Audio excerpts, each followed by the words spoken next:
Welcome back to Hashtag Single with Jeanette Bonner. I am not a relationship expert or sex therapist. I'm just a regular New York City woman navigating the world as a single, independent feminist. Hashtag Single is about having honest conversations with other singles in today's device-obsessed culture. So I hope you'll join me on this interesting, challenging, and complex journey as we navigate the ins and outs of singledom.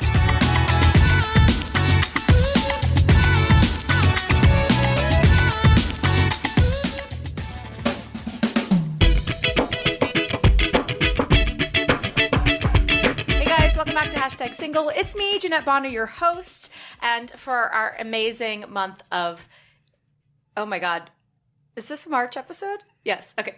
For the amazing month of March, I have an incredible guest with me today. Her name is Emily J. Smith, and she is the founder or CEO of a really cool new dating app called Chorus. Emily, thank you for being on Hashtag Single with me. So good to be here. I'm really excited to talk to you. Yay, me too. I'm just going to read so people know who you are, and so we have a little context. I'm going to read your bio from your website. Emily is a tech by day, writer by night, and feminist always, which we love here. So snaps all around. Emily is a writer and tech founder, mostly based in Brooklyn and often retreating to California. She generally writes about relationships, gender, and technology. And she is currently working on a novel and a collection of essays. She founded Chorus, which is a matchmaking app where friends swipe for friends. It is a female-led, venture-backed startup that aims to bring community, accountability, and humanity, back to modern dating. How dare you? I know. Humanity. What an insane idea. I thought we were stripping that. Yeah. Who wants humanity in dating? So I obviously am part of the online dating community. I have a ton of questions for you about your app. I'm so curious. So let's just get started. Tell me, in your own words, about Chorus. Okay, great. Well, I have a lot of questions for you about your online dating experience too. Wonderful. But we'll start with Chorus. So Chorus is a matchmaking app where friends swipe for friends. You can't actually swipe for yourself on Chorus. So it's all about friends helping friends. Okay, so here's the thing. I noticed two very kind of dramatic trends in online dating. I've been online dating for 10 years. I'll just say that. On and off, obviously. You know, you dip in, you dip out, whatever. I sure do, yes. So basically, I started back in the OkCupid days before they were apps. It was desktop, and people were excited about it. People, wrote long messages and wrote long profiles and all that Emails stuff. even. Oh, my goodness. It was like pen pal style. Yeah. Right. So, and then Tinder entered the game. And in the past, I don't even know I think 6 years now since Tinder has been out, swiping has just kind of changed the whole dynamic of online dating. And I've just noticed it getting so much worse. I mean, everyone's noticing it. It's very clearly, it's a whole different ballgame. Online dating now, everyone's so apathetic. Like, you're just sifting through these profiles. No one puts any effort into it. People fall off the map. Ghosting is now in the Merriam-Webster dictionary. Absolutely. It's like a whole different game. Yeah. So that trend was happening. Basically, online dating apps were becoming more and more popular, and yet the common opinion was they were worse and worse. But at the same time, because they were so popular, people who had never experienced them were really eager to see what's going on in this world that was taking over dating. So specifically, I'm talking about people in relationships or people who, had never had a chance to online date themselves. I definitely have been hanging out with friends who have been in relationships and been like, give me your phone. Oh, 100%. Like it's a game. Yeah, everyone wants to play Tinder for each other. So Chorus is a way for people, and you don't have to be in a relationship to be a matchmaker, but most of our matchmakers are, and it's a way for people in relationships to participate in online dating and support their friends in this thing that is now notoriously kind of terrible in a way that, it doesn't feel sketchy like it would if you downloaded Tinder on your phone and so it's really, as I get older and more of my friends are in relationships, they really wanted to, be involved. And that used to be we all just met through friends and we would go out together and da-da-da, and that's just not as much the case anymore. And so this gives a way for friends to support each other in online dating, to make it less lonely, less of just the experience of you kind of before bed in the dark, like What are you sadly talking about? swiping profiles. Guilty. Which, like, sure, maybe you'll still do, but at least you have a friend in there who's, like, in there with you. Like, hey, how about this guy? Da, da, da, da, or whatever. Yeah. That's amazing. So that's the premise. And what's your story? Like, how did Sure. I'm so curious about, we're all frustrated about dating, and I certainly have my own idea for a dating app, which I will share with you if Oh, you I would can't like to wait. hear it. I talk about Yeah. it sometimes. But people are like, you should make it. I'm like, hell no, because there's so much. I don't want to create and run a dating app. That sounds insane to me. So You're accurate. how did you get into this? Like, an idea is one thing, and talking, Sure. bitching over wine is another, but actually Did that making for an many app. years. Yeah. to Like, start.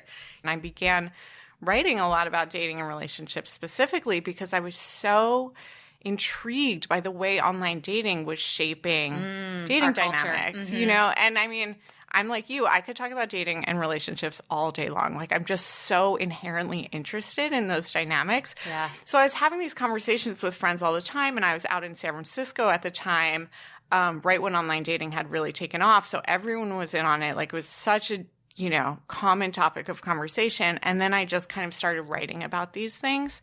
And so my writing, you know, took off to an extent that I had a bit of a platform.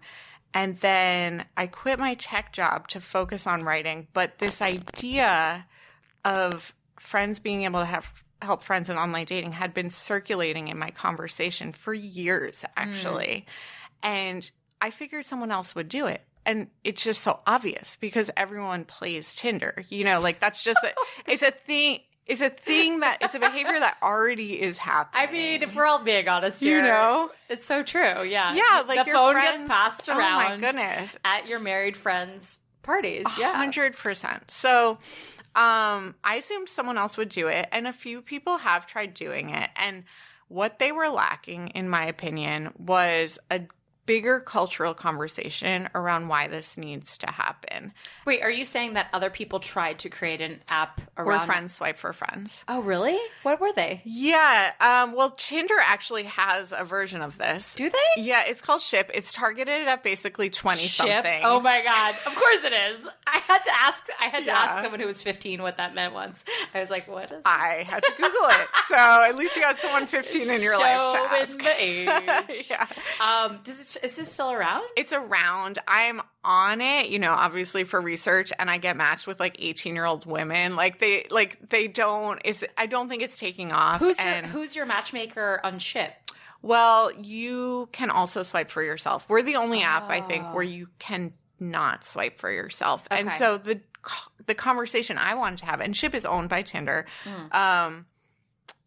I want to fundamentally change the dynamics of online dating. I think something is fundamentally wrong with how online dating exists right now. Agreed. That it's, you know, and Ship can't hate on online dating as is because they're owned by the online dating giant, Right. you know, and they're targeting young people. And I just believe that something like this really should be targeting people in relationships who want to support their single friends. That's really smart.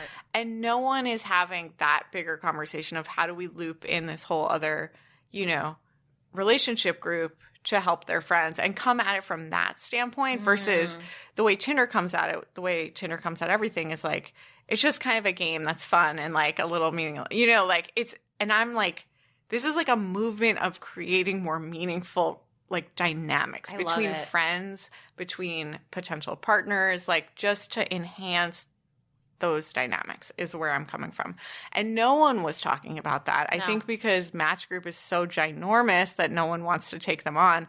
So when I quit my job, I started writing a lot, but then I had a little bit of free time. I was doing consulting to make money, and that project ended. And the designer I was working with, who's amazing, has been married since she was like has been with her partner since she's like 20. So she never used online dating. We're coming at it from totally opposite sides of the equation. And I pitched her this idea, and she was like, I love that. let's work on it. Oh, so she built it for you. She didn't build it. She and I like put mocks together. I'm a product person. Like, so we put screens together, and then I started pitching investors, and then I was pitching investors all the time.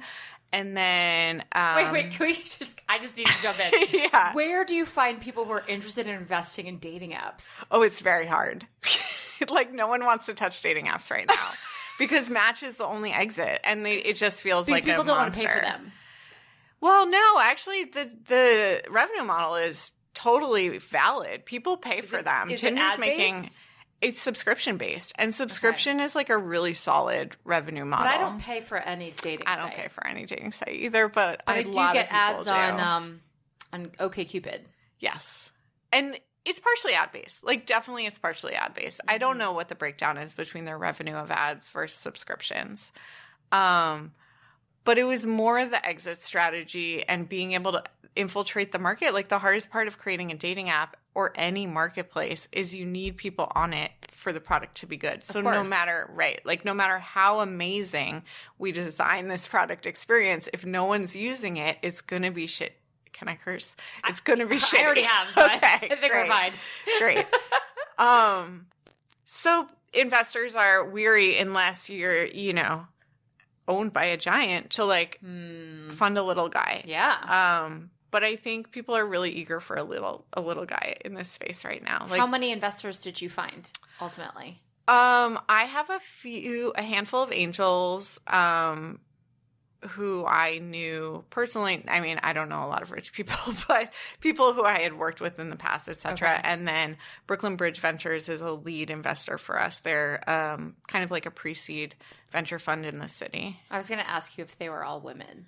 No, but a lot, interesting. but a handful of them, of our angels are women. I would feel, my instinct was that women would see the value of this more than a man would, or men would. 100% true, and something I'm grappling with every day because we have so many women users, and it's something I want to write about and talk about, but I don't want to further isolate men either. So I've been really, I don't know, I've been kind of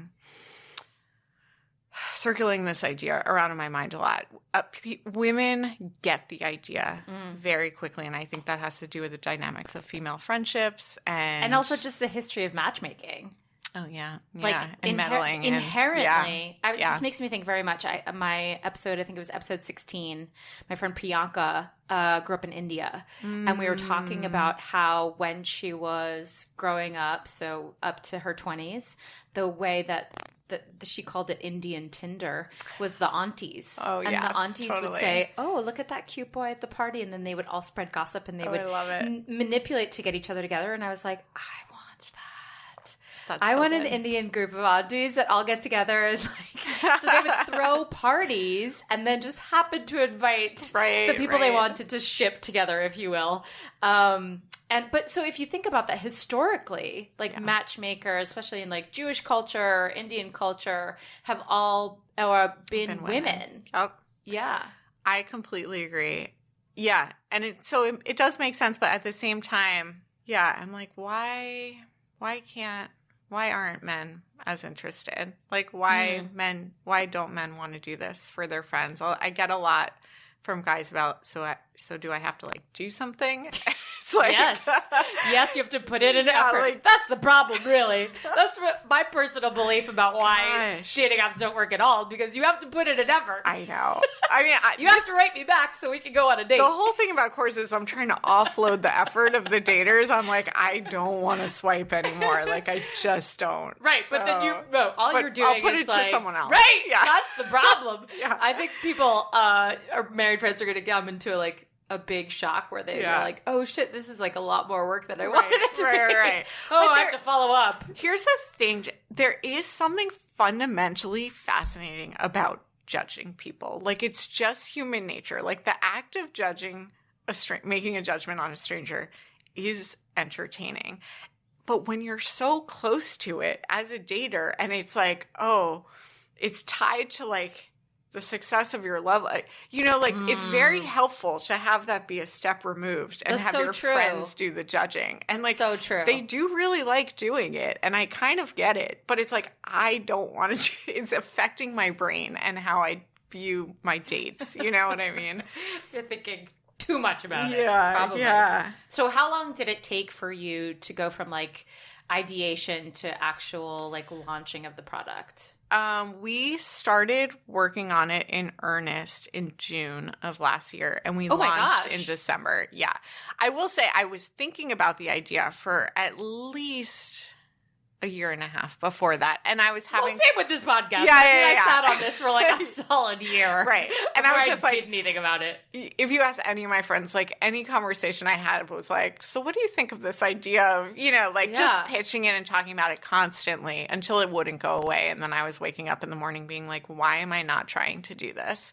But between June and December, you got it designed, you got it financed, and you got it launched. That seems insane to me. Okay, we started pitching investors, I would say, in February in earnest, or March in earnest.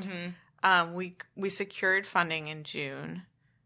We got the team like incorporated and formed and just like went totally heads down working on it in July.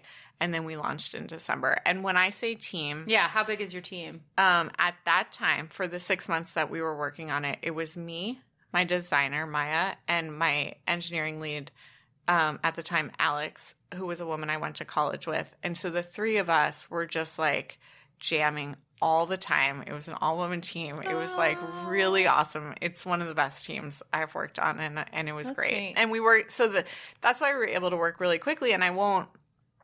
anyone who's used the app, there were bugs when we launched. Like, we put something out that was kind of quick because that's what you're supposed to do as a startup. Like, you need, there's this quote from maybe the founder of LinkedIn. I forget, whatever. But if your product isn't full of bugs when you launched, you've launched too late. Like, you like need to get something in the market and learn from it and like iterate. And that's kind of where we were at the past few months. But now we've fixed a lot of stuff. We've learned a ton and smoothed a bunch out. So, yeah. How did you research, like, what particular features you wanted? Like, were you looking at other dating sites being like, this works, this doesn't work, I like this feature, I don't like this feature, we want to be different from them, we want to be similar to them? Yeah, it's so interesting. And it's something I think about all the time. I mean, I've used so many dating apps in the past decade that I know them in and out. So intimately. It's so intimately. And it was really funny because Maya, my designer, has never even seen a dating app before she started working on this project, right? I know. Oh my God. Your virgin heart. I feel like we're literally like from two different planets, like those who understand this 100%. culture and those that like,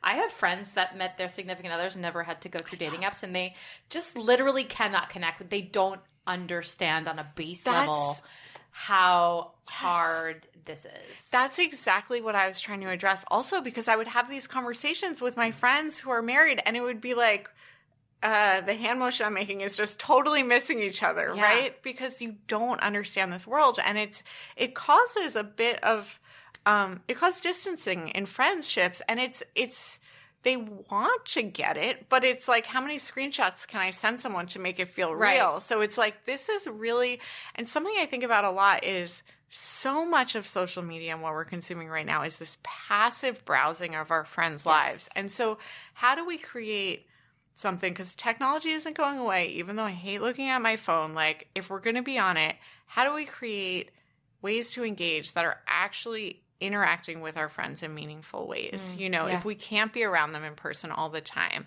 if I'm going to be on an app with my friend, like it's kind of cool that they can actually, we can support each other in some way. Yeah, absolutely. So, I forget what back to the features. Oh, yeah. So Maya, it was so funny because our designer was, she would come up with all these innovations on dating apps as is, because it's the first time she's seeing them, and she just has she was so like, many. This is what's not working. Yeah. And cool. I'm like, it was great, but also I'm like, churning in my head through the like 10 different other dating apps that have tried that version of it and it fails because like I just have so much background in my head already on why dating apps design so much and they've already optimized. So I was kind of we were working in such a tight time frame with such a limited budget.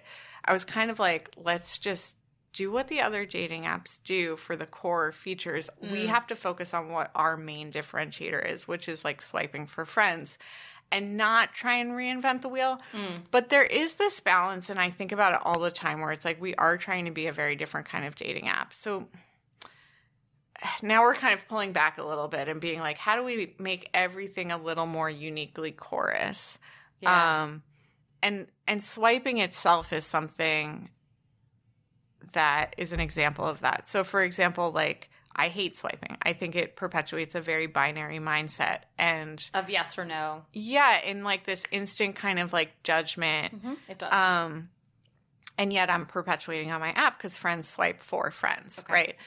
But the thing I was trying to balance there is like we're trying to meet this need of people who like hear about swiping all the time and want to like try it out. Oh my you know God, what I mean? never even thought about like that, yeah. They're not the ones who are inundated with it, so maybe it's not as bad for them. Maybe it's fun for them, right? Exactly. So I want to give them that experience that they hear a lot about. But at the same time, I don't necessarily want to perpetuate swiping. So like these are the kind of things our team is thinking about. But you're making an assumption that people who are your matchmakers.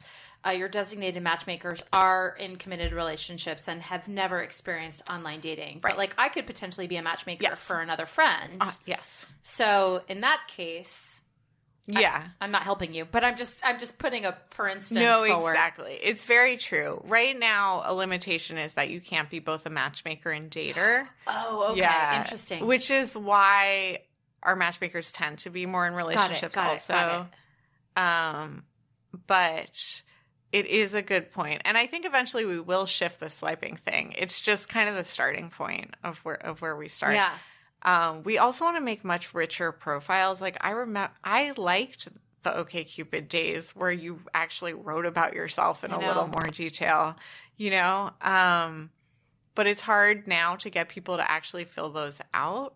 Well, I even think about like how my behavior has changed because I've been single for 10 years as well. And early days, I did OkCupid, chemistry.com. Oh, interesting. Yeah. Huh. And I did the match trial, but I never paid for it. And so those three were very text heavy, email based. And I think about what I'm drawn to now. I'm primarily using Hinge. And the reason I like it is because the way I've explained it to people, it's written like a blog post. Like you're like, you get a sentence and then you get a photo and then you get a sentence and then you get a photo. And it's a little more broken up as opposed to just like paragraphs of text about a person. But how interesting that my own behavior has changed, or my expectations, or I want to say even like time instinct. There's a better way to phrase that, but my impulse around like I've spent too much time on this one person.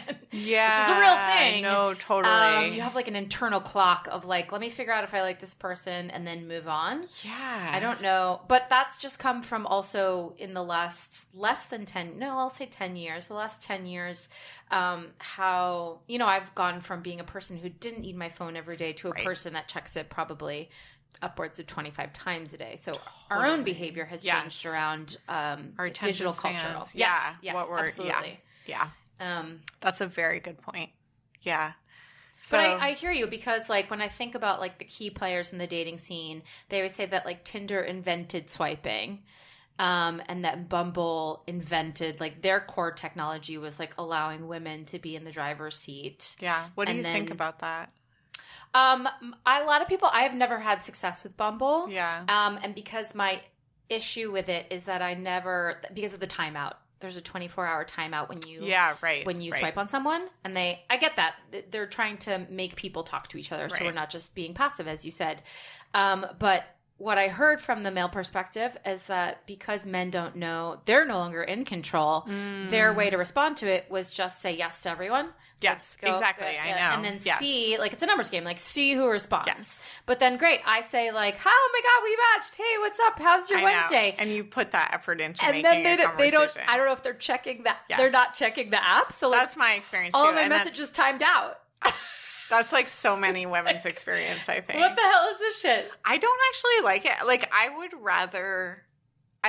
rather equal opportunity in messaging. Like, because I want a guy. They figured out a way to regame the system. Yeah, exactly. But and then I think for we're Hinge, still lacking power. Seriously, they're like, aha, you think you're in control, you are not.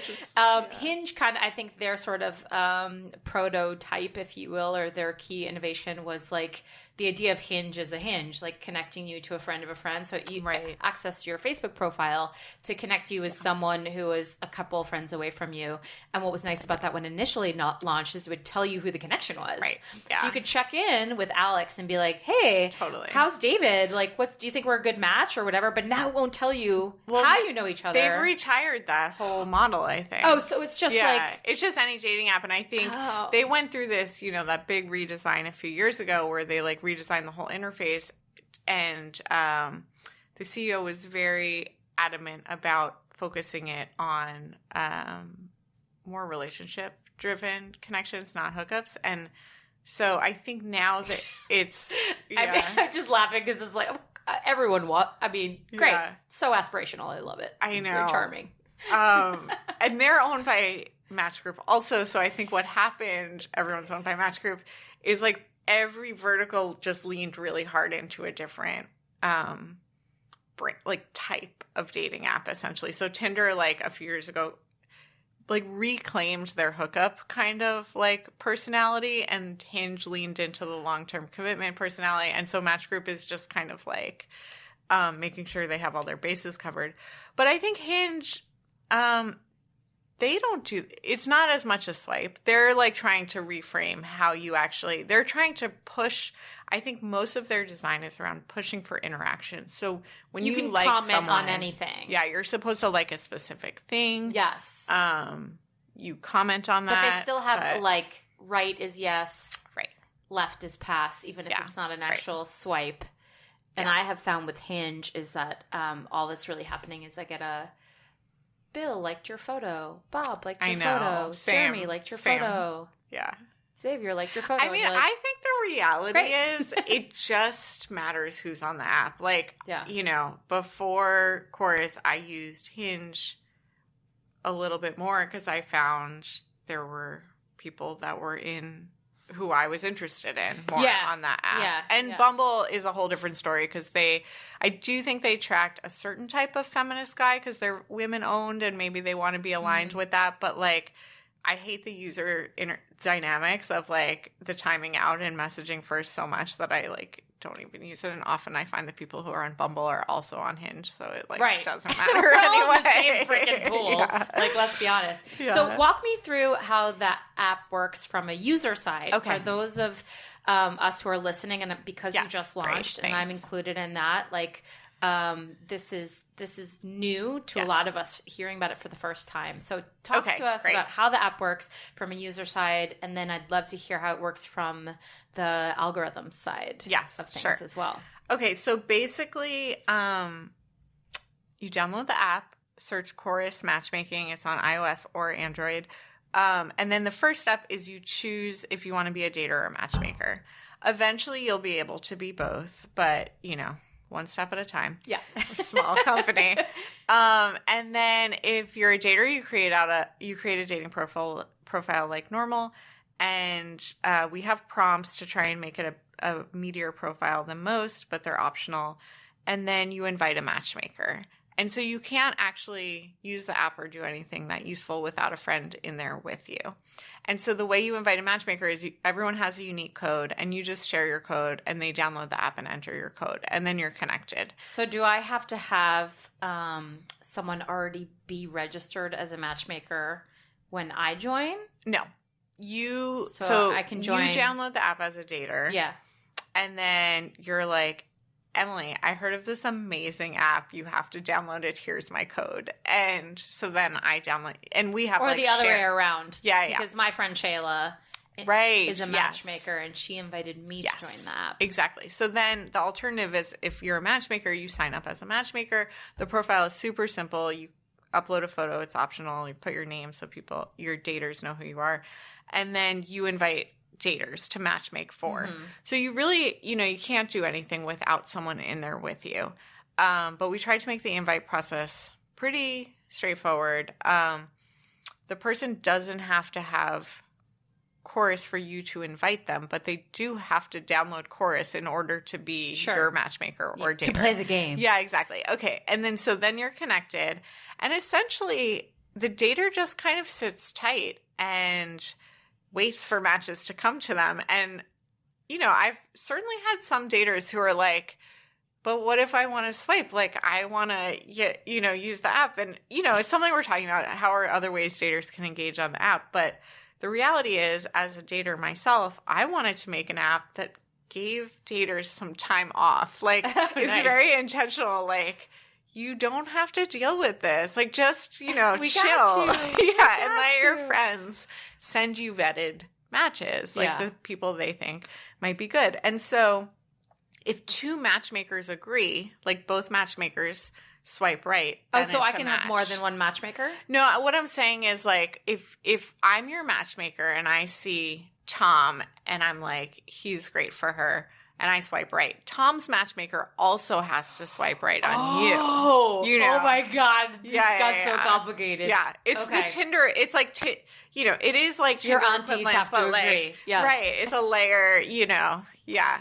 So, and then you get notified if both of us think you're a match, and then he's in your match queue, and you guys can talk to each other. Oh, so people that are in my match queue I have two right now. So that means that my matchmaker Shayla has swiped on him for me, and his matchmaker has swiped yes.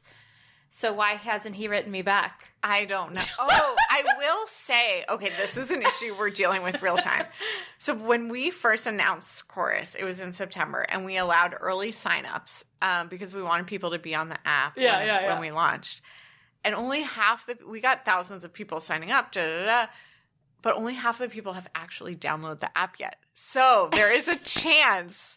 A fairly high chance. How does he have a profile if he hasn't downloaded the app? Because signups initially, you could create a profile because we wanted profiles to be on the app when we launched. He's not a real person? No, he's real. We just haven't gotten him to download yet. Come on, we Sid. will. Are you listening? Yeah, totally. I know the non-responsiveness is a thing we're like actively dealing with. Okay. But yes.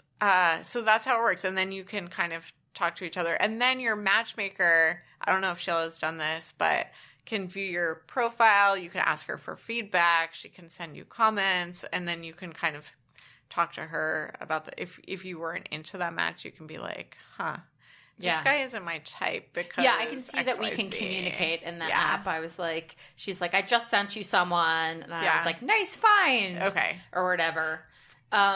So on a matchmaking side, I'm imagining that you can have several clients. Could we say that? Yes. So we'll just use Shayla again. Shayla, I love you. You're here in spirit. Because everyone's going to be like, who's this person? Because she's my matchmaker. Mm-hmm. And Shayla is in a relationship. So Shayla is matching for me and another mutual friend right now. But she could potentially have as many as how many? Like 10 people? As many as she likes. And then how do you do like toggle back and forth between people? Like now I'm swiping for Jeanette, now I'm swiping for Maya. There's a little drop down on the top if you're a matchmaker, and you can like pick who you're swiping for. And if you run out of matches, because we only have so many people on the site right now, it automatically kind of shifts you along to your next dater. And then I will say, as a dater, you can imagine as the founder, of course, I have quite a few matchmakers, like, I don't know, something like 15. Whoa! Well, because I just give my code out to everyone. Yeah. And it's your app and they want to support you. Yeah. I mean, I'm sure I'll have much more because it's a way to, I want people to share their codes more. I think it's a fun thing. And what I was going to say is, it's so interesting to have a ton of matchmakers because you see how the different matches stack up for you. So for example, I don't know, I have a handful of matches in my queue, and then like all my matchmakers pick this one person, and then like one random one pick this up. You know, like you kind of see it's like a voting system, and I'm like, oh, I should really go out with that person because everyone thinks I should go out with that person. No, I feel like that would be fascinating. You know? So it's a really interesting dynamic to have like a lot. Yeah. So, I mean, this was a question that came up when Shayla and I were talking. She and I were both curious, like, who is matchmaking for the men? Is it other men? Oh, that's a really good question. Sometimes, but about 85% of our matchmakers are women. So So again, it's a lot. The essay I'm trying to write, which my colleague, now our team is bigger than the 3 women. It's still a small team, but my colleague Michelle was like, I don't know if you should publish this essay, but it was about trying to explore this question, why men don't want to matchmake. And the idea is it that people have been, well, how do you, I don't know how much you know about your matchmakers. Like, are you able to see their profiles? Are you able to vet them? No. Okay. I have anybody data. Can sign up to be a matchmaker. Anyone can sign up to be a matchmaker. You don't have to pass a requirement or anything like Not that. at all. It's IQ. just like, you have to like sense of decency. Yeah, your friend needs to send you their code. Okay, that's the level of. But I don't care. Whoever wants to. Okay. You know, some people are like, "What if someone games the system and like matchmakes for themselves?" And I'm just like, if that person wants Has to that much so time, badly, my God. let them be on course. There's That's 80 totally other fine. apps we could be on. Yeah. You would have to like do some weird emailing things. I don't know, but like you can do it. But anyway, the men aren't as likely to match, but there are definitely men matchmaking for men. Like I can think of at least half a dozen off the top of my head. I'm so curious what that is. Well, I think it's less common for men to like dive into. But in general, the men have set their buddies up with like other people, right? Like wingmanning is a thing that happens in the world. I know this is what I'm so interested in. I don't know. There's something about the intentionality of it. Maybe I have heard from single men in my life that some of them feel kind of embarrassed admitting they want like a very serious, that they want help. Not even help, like that they want a serious monogamous committed relationship. They're embarrassed to admit that versus like kind of casually dating or not kind of caring as much. God, you know, it makes me yeah. Or so, I mean, I think that changes as we get older, I hope.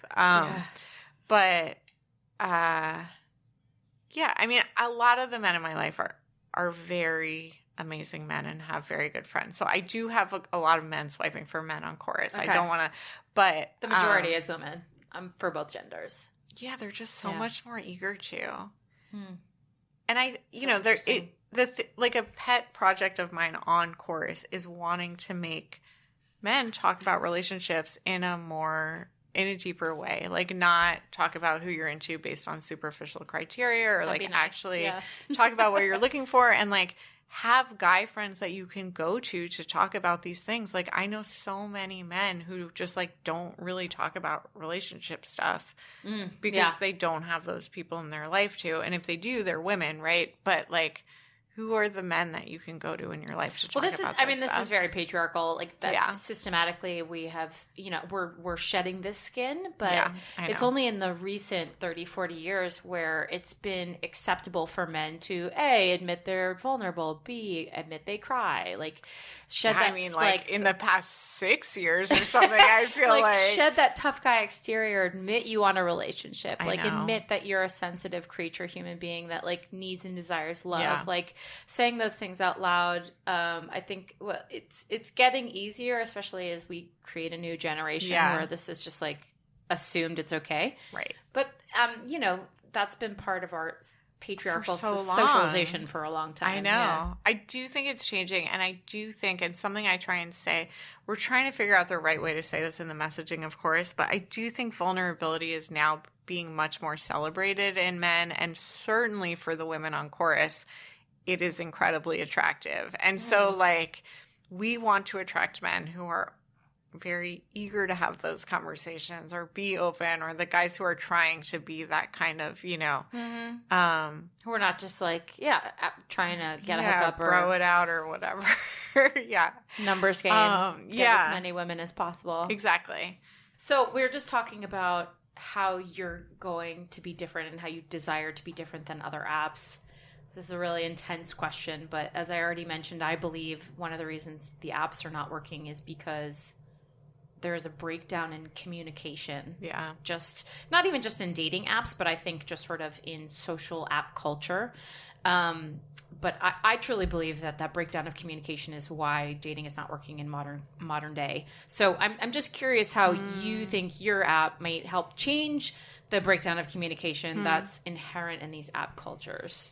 Yeah, that's such a good question. Because the problem is still, like I said, we don't know what's happening on Sid's end of the world, like if he doesn't have the app or what. Right. But all I saw from my end is that I messaged a guy. I got matched. Woohoo! Yeah. I messaged a guy, and then I never. This was we matched. I think like maybe a week ago. Okay. Never heard back from him. Gotcha. Which I was like, well, this feels awfully familiar.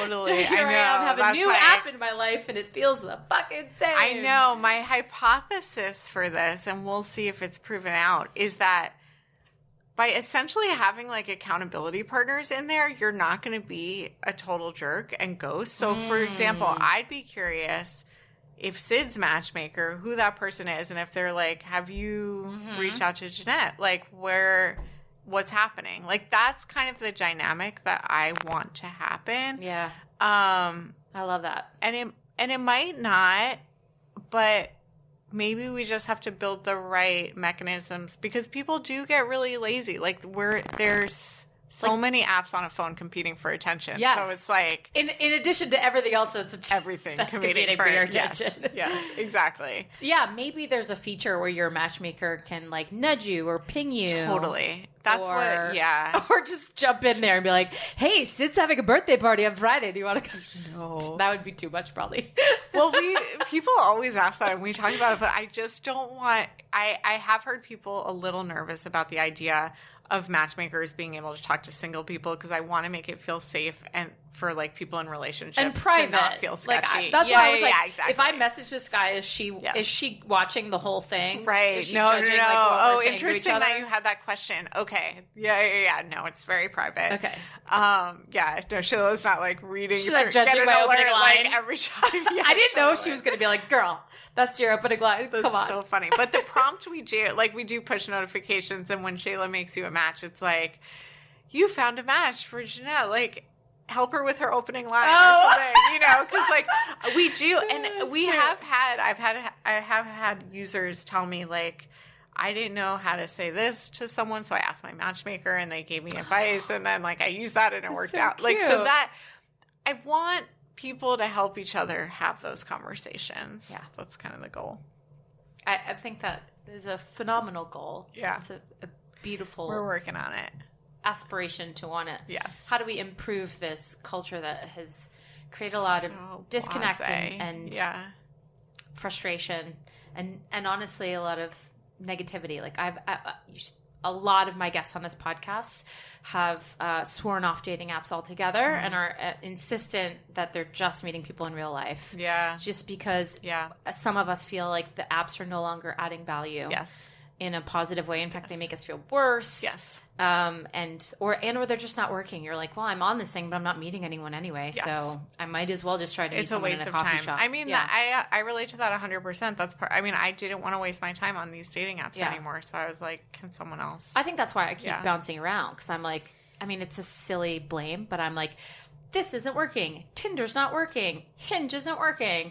I'm going to try Coffee Meets Bagel. This one doesn't work either. It's ridiculous. It's like, what is the app doesn't work, you know? Yeah. But I guess in my heart, I want to think that certain people are attracted to certain apps for a reason. Yeah, like, I think that's there's true. specific people. You can listen to any of my episodes to talk about how much I have a hatred for Tinder, and it's because I met horrible people through Tinder. Yeah. So now I believe that Tinder is like just like a fuck collage of horrible people I am not going to argue with that at all. Yeah, it's just like, you're a horrible person. You'll end up on Tinder. Yeah.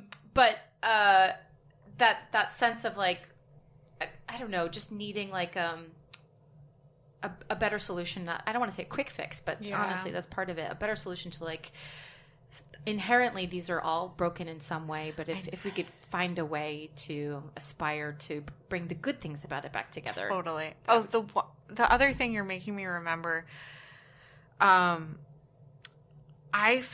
think these apps perpetuate us thinking about people like not real people. Like they're just icons on our phone. Yeah. It's like very easy to forget that they're real people. And I think when someone is in there with you being like, they put the work in to find this person or they're asking how it's going, it like becomes real in a way that's so easy to think of it as like a throwaway. It's again, this like layer of accountability of like, oh, my friend has seen this person also. Like it's just a tiny bit different, but I just really hope. Well, I love the hypothesis. Yeah. You're like, well, here's why the other ones aren't working, but maybe if we add this element, some layer of community, maybe this will help. Yeah. Something that's not working properly. Yeah, exactly. So, I commend you. Thank you. I want to know, just to sort of wrap this all up, what is your prediction for the future of dating? Oh my gosh, what a question. Just a softball. Okay. I mean, I have the launch essay I wrote for Chorus. I'll just tell you the title because it sums up what I believe. It's online dating isn't going away, but something fundamental needs to change. Mm-hmm. And I really actually believe that. I don't think online dating is going to go away. I don't either. The numbers are like crazy increasing, and we as a society are becoming more reliant on technology. But I do think there is such a visceral, everyone hates it. Like something is we can't continue down this path that Tinder kind of set for us a few years ago. I hope our model is one of the things that changes it. I think there will be a few. There are certainly many that are trying different things. And I think the dating app that's really like dominating 5 years from now will look very different than Tinder. So hopefully it's Chorus. Yeah, hopefully it's Chorus. We'll see. Yeah. Emily, thank you so much for being on Yeah, it was Hashtag so Single with fun. me. I want to just encourage your listeners to download Chorus. We have it for both Android and iOS. It's getchorus.co is our website, and get_chorus is our Instagram handle. Awesome. Yeah, cool. We'll put all those links up in the comments and the description of this episode on Podbean. But if you have any questions for Emily, I'll link your contact information and stuff like that. Email if people are curious and want to dabble. Yeah. This is a new app, and new apps are exciting because the old ones are broken, right? And there are very, very good people on them because it's all referrals at this point. True. It's very organic that is really growth. smart. Yeah. Really smart. So thank you again, and best of luck to you. Thanks and so best much. of luck to me. I hope it freaking works for both of us. Same. Sid, if you're out there, hit a girl up. Sid with a Y. So that's all we got, you guys, for this episode of Hashtag Single. We will catch you next time.